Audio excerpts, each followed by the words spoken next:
Okay, this session I'm working on SimpleArchiver.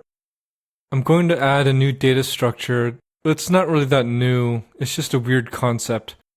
So I've been using linked lists to store C strings, and that's two layers of indirection. One for each node in a linked list, and one for each C string buffer. The idea of a string list is to reduce the amount of indirections to one instead of two. So there will be one node for every string in the string list, but the node data and the string data will be merged together into one structure. So every node will, as part of its data, have the string, instead of having a pointer to a separate buffer for the string. So right now I'm setting up the header file for it.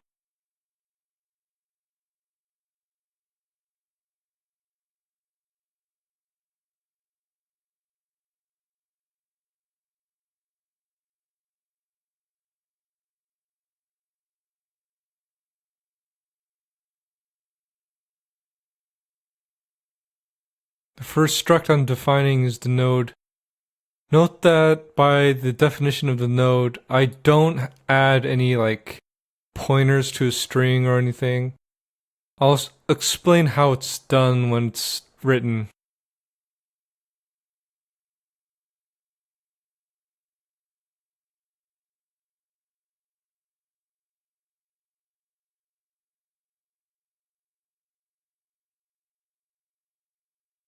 The size variable in the node indicates the length of the string.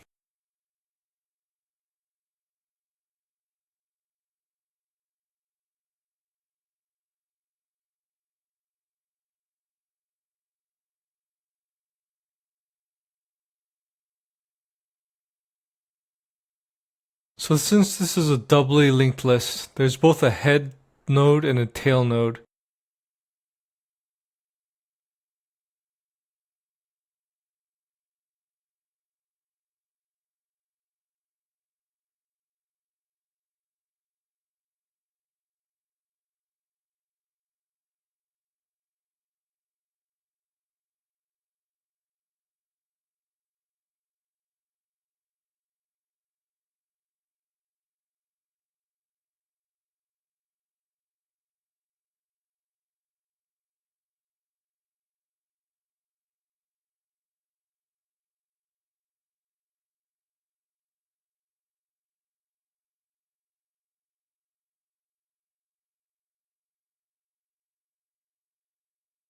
These are the initialization and the free functions for the encompassing string list struct.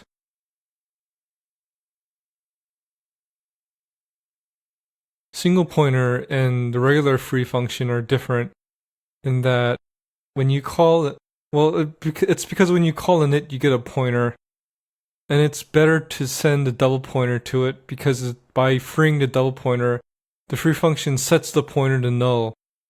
If you just send a single pointer, it can't set to null, so you might forget to set to null after you've freed it. It's just a ergonomic thing, I guess. It's cleaner to use the regular free with the double pointer because, like I said, it sets the pointer to null for you.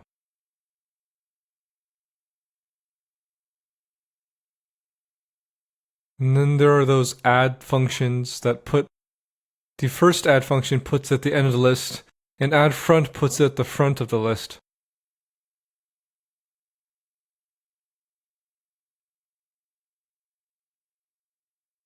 Remove doesn't remove by index, it removes by iteration, which is an unfortunate thing for large data structures, for large string lists, but there's no other way to do it.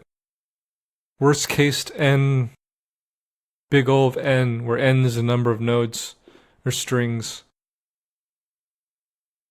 Basically, you give it a function, and the function determines if the item should be removed from the list.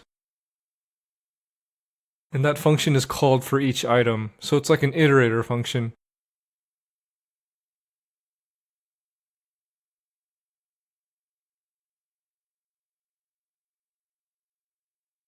It's like Rust's map. Like you have a Rust iterator and you call the map function on it. That's basically how that one is used.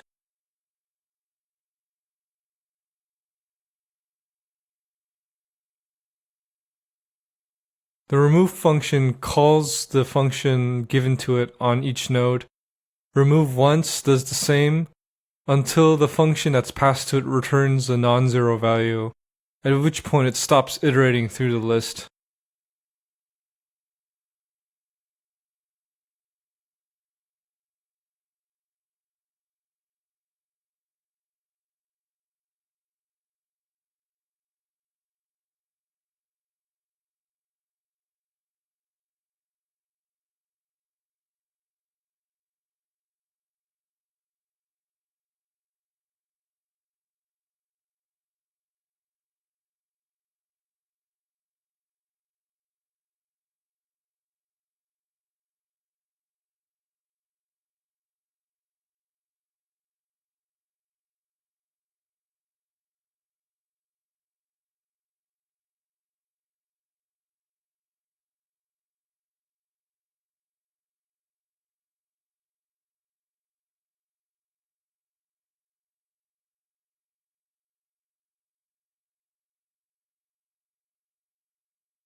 And finally, the get function, which you pass a function to, and it calls that function on every item. And once it returns non-zero, it returns the item that it returned one non-zero for. Otherwise, it just returns null if it never returns zero. It returns the get function returns null if the data check function never returns non-zero. And at that point, it must have iterated through every item in the list. Works also as a handy iterator function for a quick iteration without, well, you have to set up a function, but basically it's an iterator. It's like like a Rust iter map, but for a different purpose.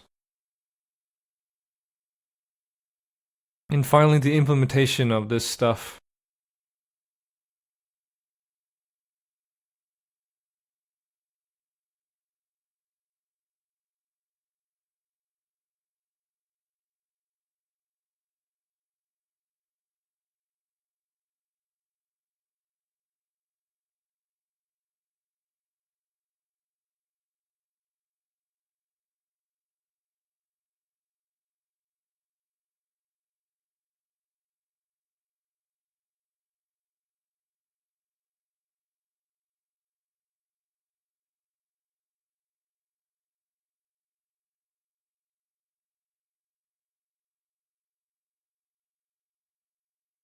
So when initializing a string list structure, I also need to initialize each member variable.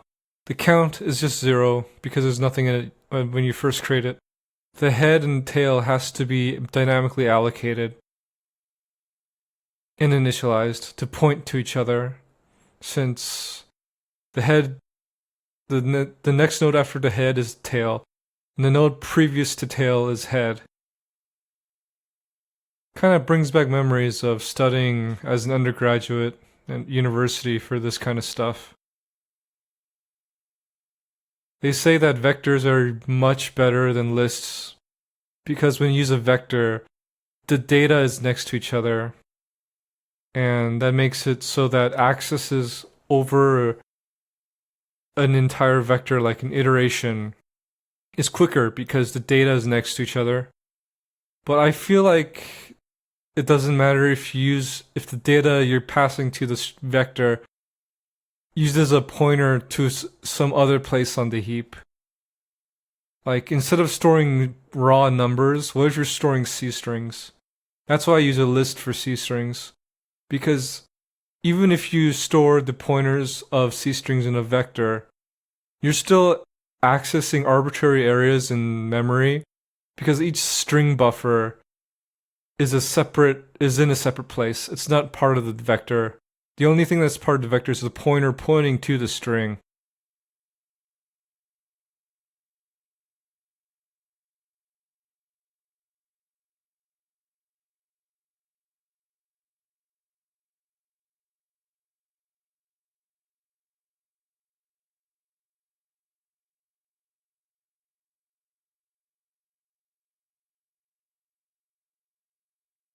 I guess I forgot to mention, the biggest reason vectors are so good is because it's just a cache thing. Your processor has a cache, a few levels of caches. Your RAM is a cache. Your disk is where the data lives, whether it be an SSD or HDD. Long story short, if the data is next to each other, like in a vector, it's quicker to access. Which is why most of the time you usually do not use a list for anything. Most people just say, don't use a list when you can use a vector.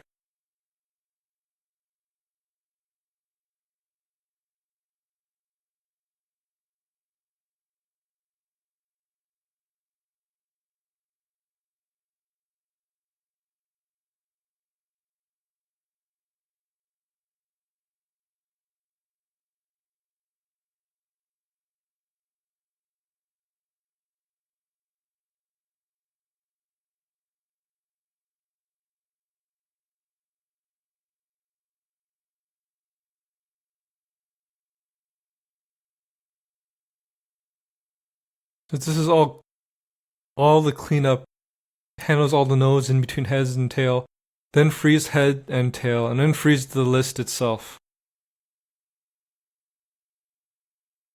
And some minor validation of pointers so that null pointers don't get dereferenced.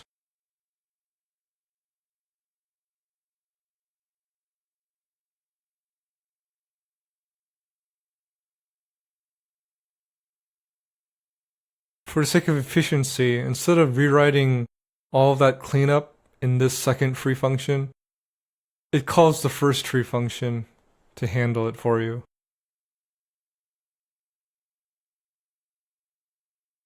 It's a very fundamental thing in programming called dry, or don't repeat yourself. That's why code reuse is a huge thing, because you want to avoid re-implementing the wheel, which is what I've been doing a lot. So in other words, what I'm doing, you probably shouldn't need to do because someone's already done the work for you through third-party libraries and such. I don't know, I'm just weird. I like reinventing the wheel, doing this kind of stuff anyways. Basically, since this is in C, it doesn't have a package manager like Rust's Cargo or anything like that. If you want to use a third-party library, it's a little bit more difficult to do so than to do it in Rust. Even C++ can be very difficult with handling third-party libraries. Rust makes it a lot easier, long story short. Now this is the meat of how the string is appended to the structure. Basically, when a node is allocated for a string, it over-allocates data. So a node has the size of the node itself plus the size of the string appended to it. The node structure itself has no pointers to the string data. It's just that the node buffer itself has enough size to also include the string with it.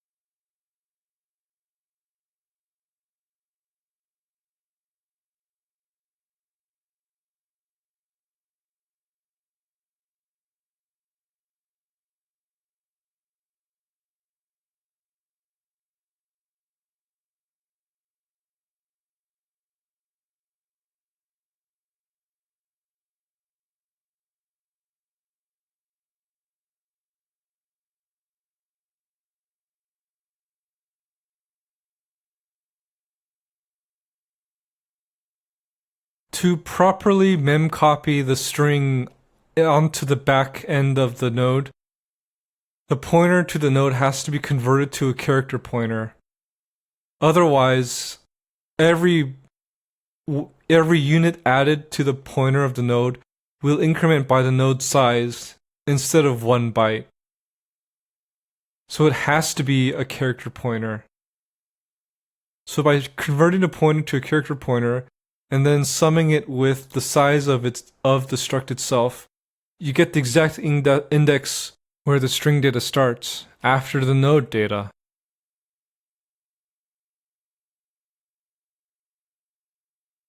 The add front function is basically the same. I just need to position it after the head node instead of before the tail node.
Now for the functions that iterate through the list.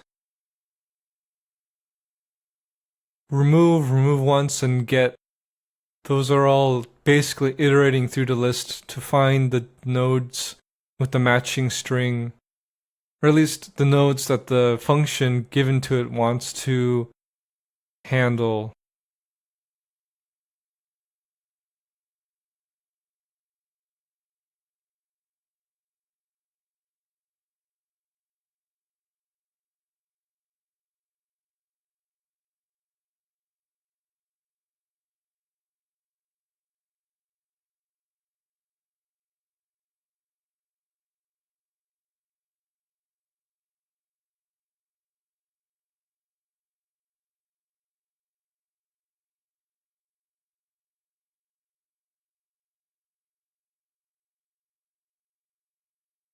Here I'm accessing the string data to pass to the function pointer, which is basically the pointer of the node converted to a character pointer and then summed with the size of the node itself, which will increment the pointer to the spot where the string exists.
I've forgotten to modify the count of the linked list structure itself, but I fixed that later in this session.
Okay, there's a bug in the get function.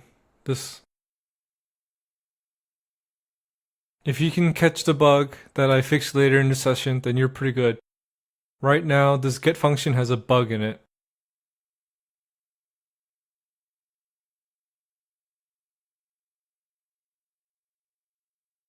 Okay, I edited the wrong unit test file. It should have been test.c in the data structures directory, not in the directly under src. I fixed that pretty soon. But for now, I also need to tell the compiler to compile that string list header and source, well, just the source by putting it in the CMake lists, since I'm using CMake as the build system for this project.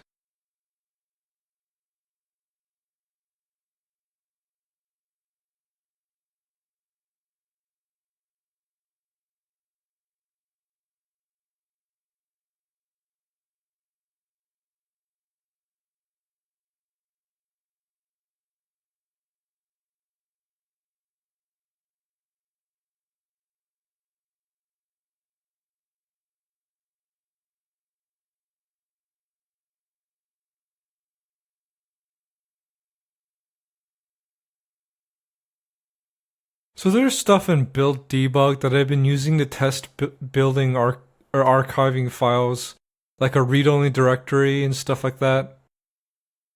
I was contemplating removing the build debug directory, but I decided to keep it and just build on there.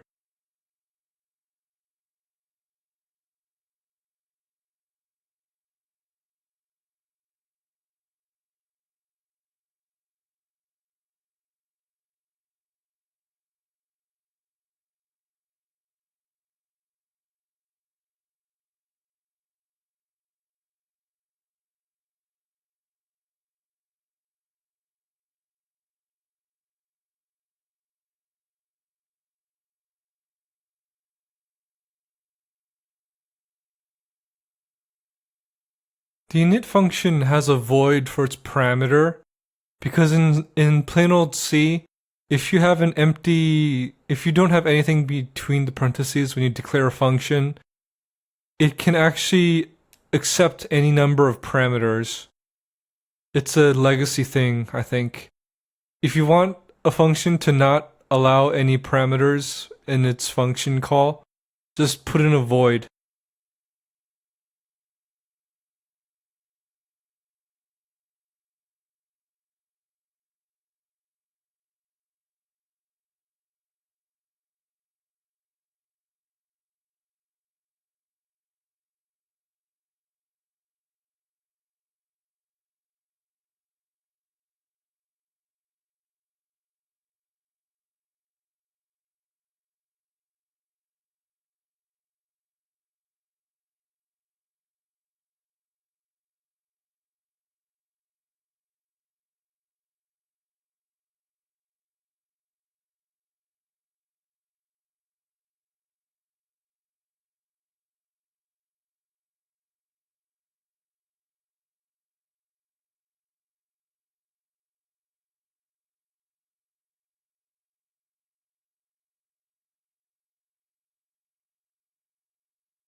Fixing the count of the data structure when things are removed.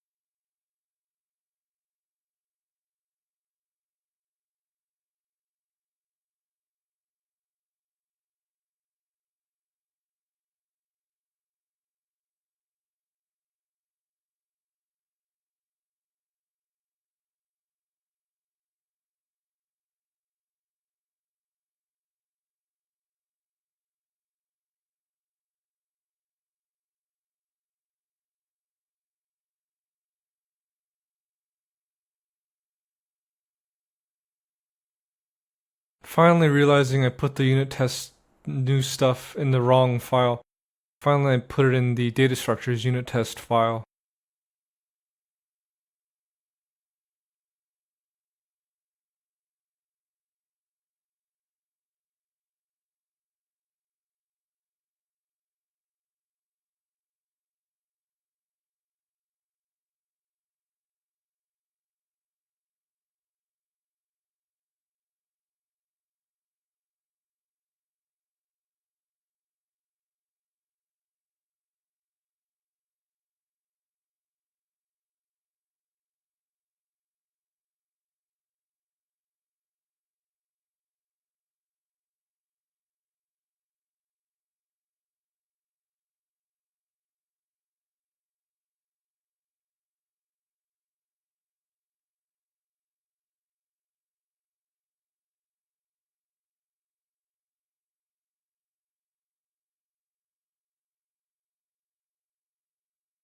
Since this is a function that's being called for every element in the string, or in the list, it won't be able to hold state, so I need to hold state in the user data passed to the function.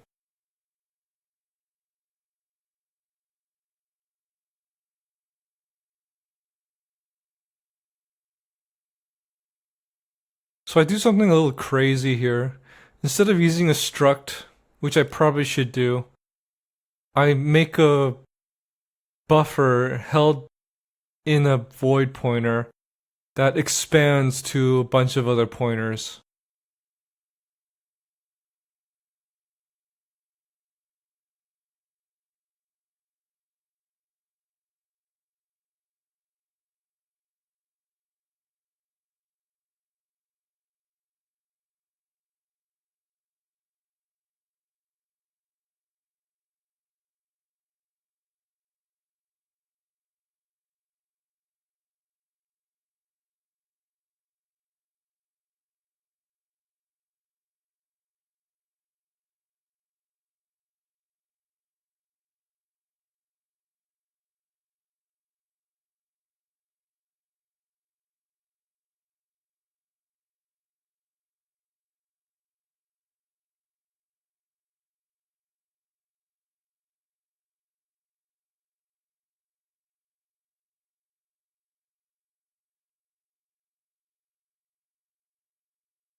So I prepared the data to be put into the void pointer.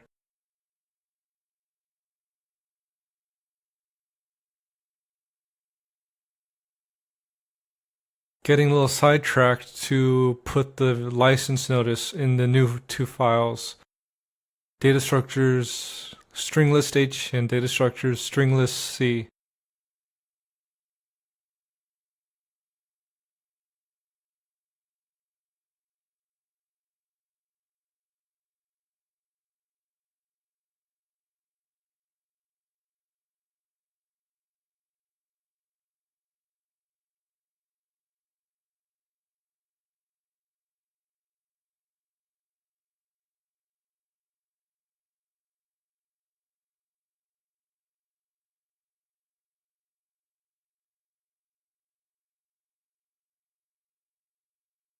So, by definition of a 64-bit system, every pointer is 64 bits or 8 bytes.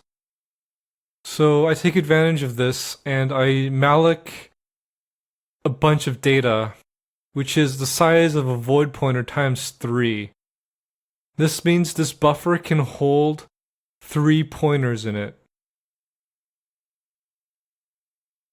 And every pointer is the same size.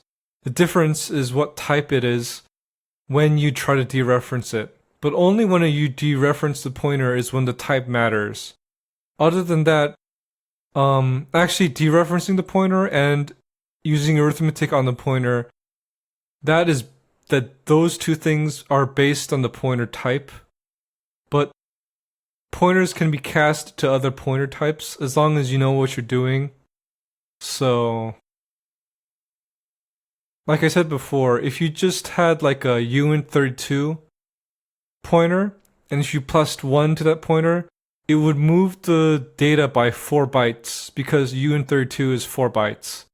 So if you cast to a character pointer, which is 1 byte, well, a character is 1 byte, and then if you do arithmetic on it cast to a character pointer, it will move by 1 byte increments per the number, which is what I talked about before. So here, it's a little bit similar. I've set aside a bunch of three pointers can be stored in the pointer data buffer, and it's casted to a double void pointer so that I could index into it without losing the pointer type. It's weird, but you should really use a struct instead of this void pointer nastiness, to be honest. But for a quick and dirty unit test, I think this is okay for my use case.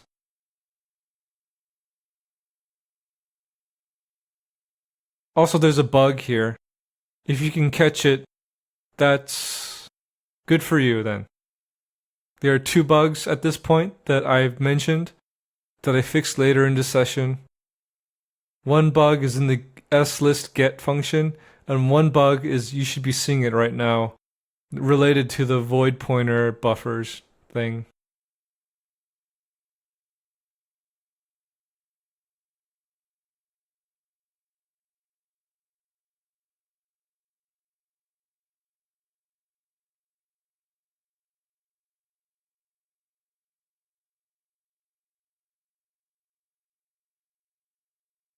So this is the get function. There's a bug in it that's preventing the unit test from passing.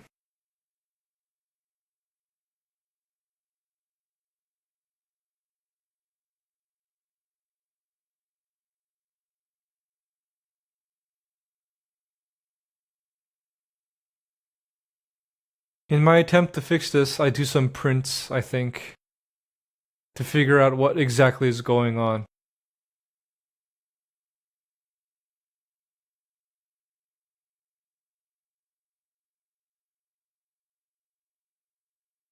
The second bug, I just fixed it. I accidentally passed a triple pointer to a const character instead of a double pointer. An array of C strings should be a character double pointer, not a triple pointer. So I removed the ampersand before the strings variable setting. Now what's left is the first bug in the get function.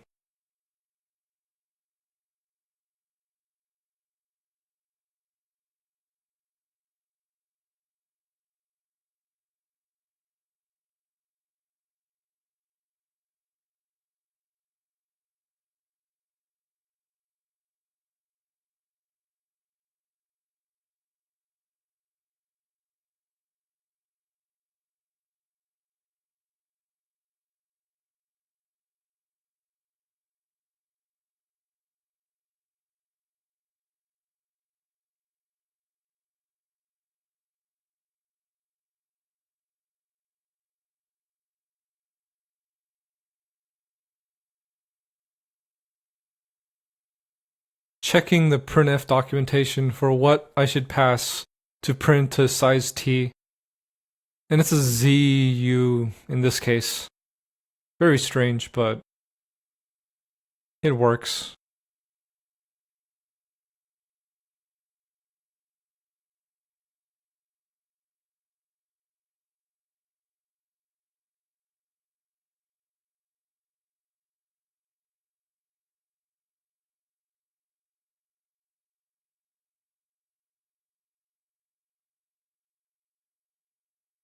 And it printed every string and then crashed.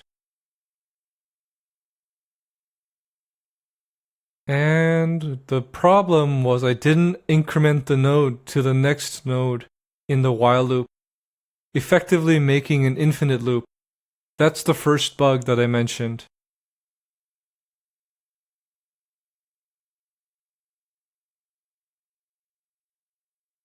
And there's a memory leak, but it's kind of trivial because of how it leaked.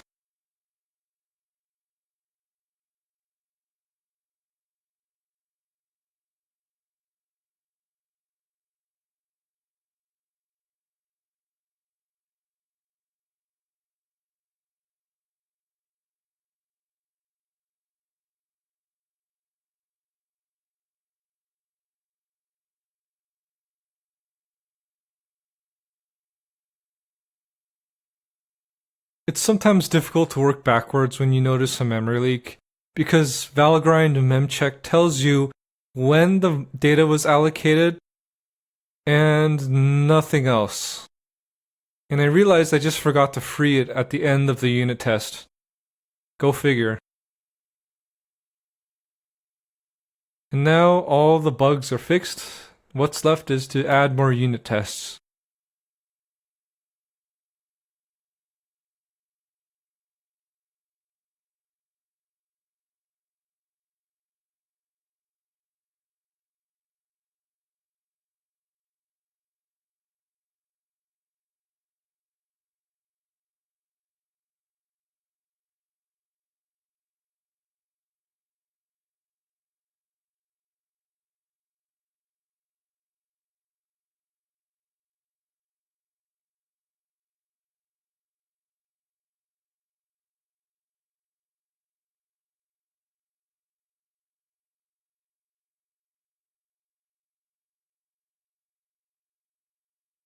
Kinda messy that C strings have to use the str compare function.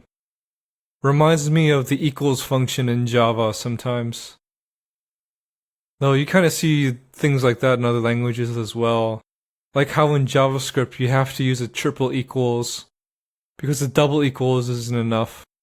Something about triple equals also checking the type because JavaScript is dynamically typed, stuff like that.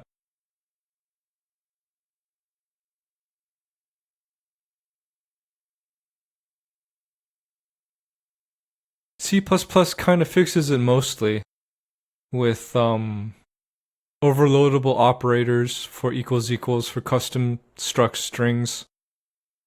But if you're dealing with a C string, you will have to use str compare function, which is kind of a pain in the neck, to be honest.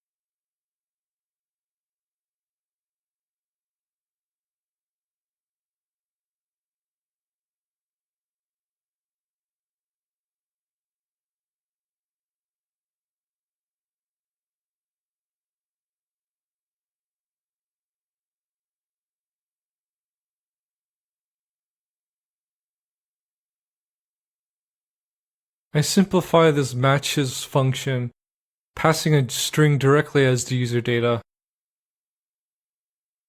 A C string. Since it's a string literal, it's part of the program data as a literal defined in the program itself.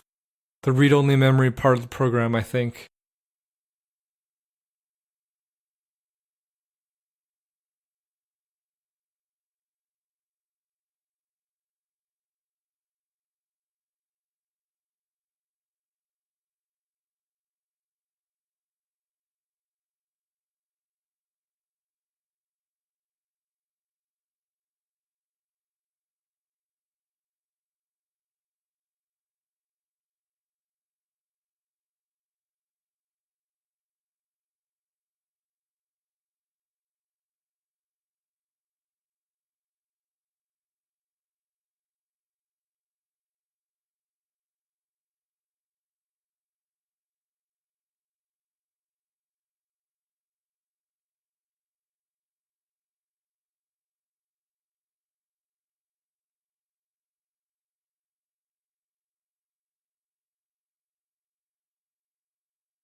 So it turns out the most portable way to tell a C program that a variable may be unused to prevent emitting warnings is to use underscore attribute.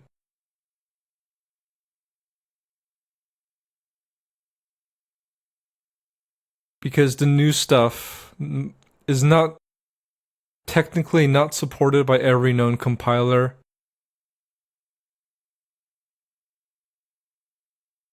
The define macro helps with this, but it's still kind of one of those, oh, you have to support legacy stuff kind of things.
At this point, I think I'm satisfied with the tests I made for string list. I do plan on using it eventually in SimpleArchiver, but I think it's a bit non-trivial after taking a look at the code later on. So, yeah, because there's stuff. If I remember correctly, at the end of the session, I check SimpleArchiver's archival code to see if I could quickly swap a linked list with a string list. And archiver.c actually just... It actually goes directly into a node and does manual stuff with it. So it's a non-trivial change to swap them. Other than that, this is basically the end of the session. So yeah, thanks for watching.